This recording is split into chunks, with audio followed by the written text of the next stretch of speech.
what we as Canadians need to start doing is boycotting all these companies who abuse the temporary foreign worker program as well as the immigration mobility program. At a certain level, the government policy is ridiculous. It's insane we have nearly 3 million people on the immigration mobility program, which is actually even easier to get a job for than the much publicized temporary foreign worker program, and a much bigger problem. You don't even have to justify with the immigration mobility program why it is that job can't be filled by a Canadian.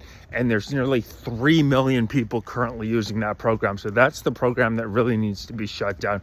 But there's also about 600,000 people on the temporary foreign worker program.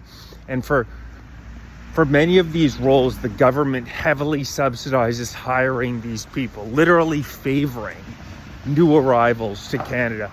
Hell, we have 6.5 million people in Canada who don't have health care, and the government is literally running ads in other countries talking about how Canadian health care is free. It's an absolute joke. But the businesses that take advantage, Tim Hortons is now lobbying. Tim Hortons is now lobbying 18 MPs we know of.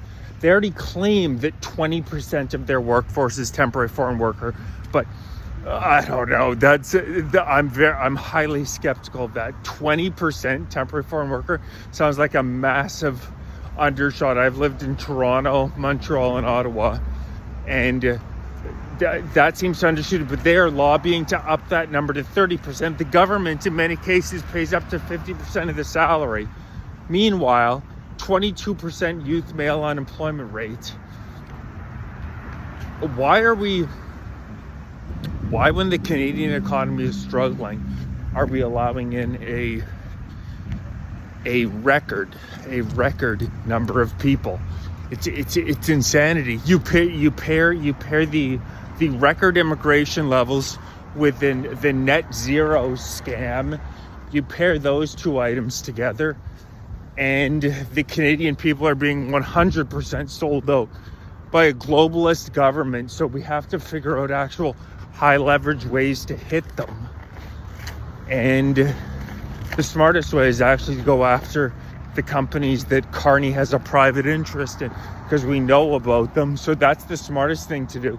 But in the meantime, to pick up steam for publicity, starting with Tim Hortons would be a good call, because it's just, despite the fact it's now an American company, it's so incredibly highly recognizable in Canada. And we know for a fact that they are abusing the temporary foreign worker program. The government subsidizes them to hire new arrivals to Canada. Why, if we live in a meritocratic society, why the hell is it that new arrivals receive preferential treatment? Isn't that the exact opposite of what we want? It's ridiculous. The government's primary responsibility is to keep its citizens safe and have the economy as strong as possible. And by bringing in 3% of our population every year, the government of Canada is in dereliction of duty. They're intentionally making the economy worse. Well, juice the numbers. GDP fallen 2 quarters in a row. Canada is officially in a recession. We recently had 6 straight months of GDP per capita dropping, which is considered the best measure of how your average citizen is doing. And they're still on this net zero BS. Canada is a 1.5 to 2% of total global emissions. Yet Carney continues to push this green scam that get him and his buddies rich. It's a fucking joke. At Brookfield Asset Management, they're invested in so much oil. It's rules for thee, not for me. And they feel these Carney types feel no connection to Canada. This guy has 3 passports. He's lived none of his adult life in Canada. You can just tell he has no passion for the country. He's a technocrat. He dresses himself up in this woke virtue, but every day should be Pride Day and all these indigenous events, where, mind you, he actually doesn't even answer tough questions at these events. So yeah, let's start with a boycott of Tim Hortons, and let's go from there. More information to follow, and I'm going to look up Mark Carney companies that it makes sense to go after in any way we can. Please like, share, subscribe, join, become a member, donate, grab some gear. Appreciate everybody's supports.